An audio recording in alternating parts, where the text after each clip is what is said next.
وہ مردوں کے سماج کو ٹھکرانے کا حوصلہ رکھتی تھی۔ وہ خود کو مردوں سے کمتر نہیں سمجھتی تھی۔ وہ علم و حکمت میں لاثانی تھی۔ وہ میدان جنگ میں تلوار چلانے کا ہنر بھی جانتی تھی۔ وہ صرف ظاہری شکل و صورت میں ہی بے مثال نہیں تھی بلکہ کرداروں کی عظمت بھی اس کے اندر تھی۔ وہ اپنے بھائیوں سے ہر معاملے میں برتر تھی، لہٰذا کوئی وجہ نہیں تھی کہ وہ کسی سے دب کر رہے۔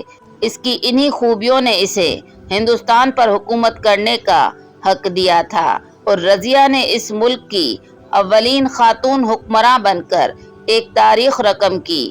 اس سے پہلے اس ملک میں عورت کی حکمرانی کا کوئی سراغ نہیں ملتا اور اس کے بعد بھی کوئی عورت ہندوستان کی سلطنت پر قبضہ نہیں کر پائی۔ شاید اس کے لیے مردوں کی احساس برتری والی نفسیات اور خواتین کو دبا کر رکھنے کا مزاج ذمہ دار ہے۔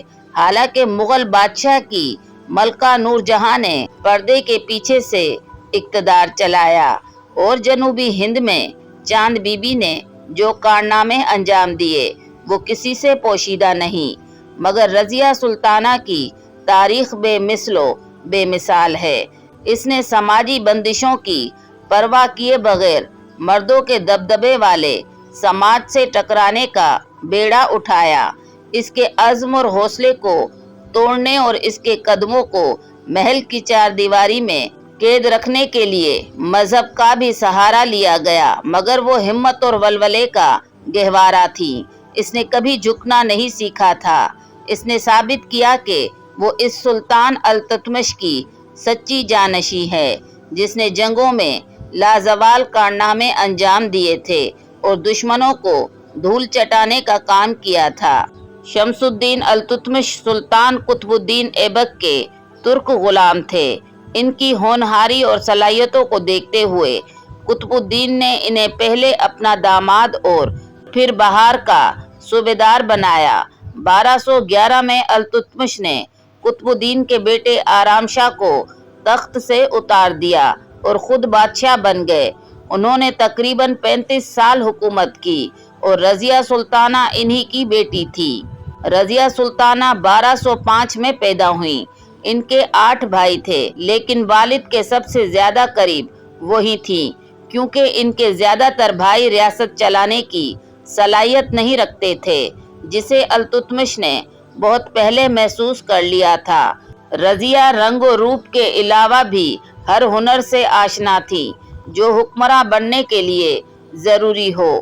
یہی وجہ ہے کہ التتمش نے اس کی پرورش انہی خطوط پر کی۔ تلوار بازی، گھڑ سواری کے ساتھ ساتھ اچھی تعلیم بھی دلوائی گئی۔ 9 عمری میں پردہ بھی شروع کروا دیا گیا۔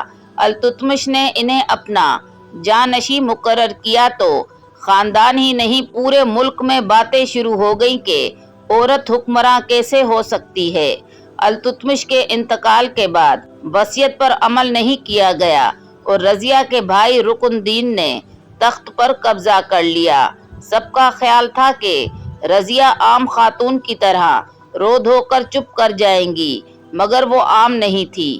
اسی لیے سلطنت دہلی کے خاندان غلامہ کے بادشاہ شمس الدین التتمش نے اپنے کئی بیٹوں پر ترجیح دیتے ہوئے رضیہ کو اپنا جانشیں قرار دیا۔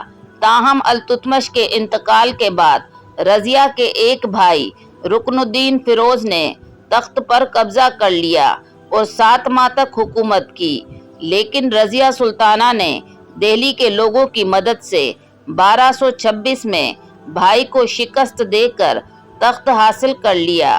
کہا جاتا ہے کہ تخت سنبھالنے کے بعد انہوں نے زنانہ لباس پہننا چھوڑ دیا تھا اور مردانہ لباس زیب تن کر کے دربار اور میدان جنگ میں شرکت کرتی تھیں۔ رضیہ کے مخالفین نے جب دیکھا کہ دہلی کی عوام رضیہ کے جان نثار ہیں تو انہوں نے دیگر علاقوں میں سازشوں کے ذریعے بغاوتیں پھیلائیں۔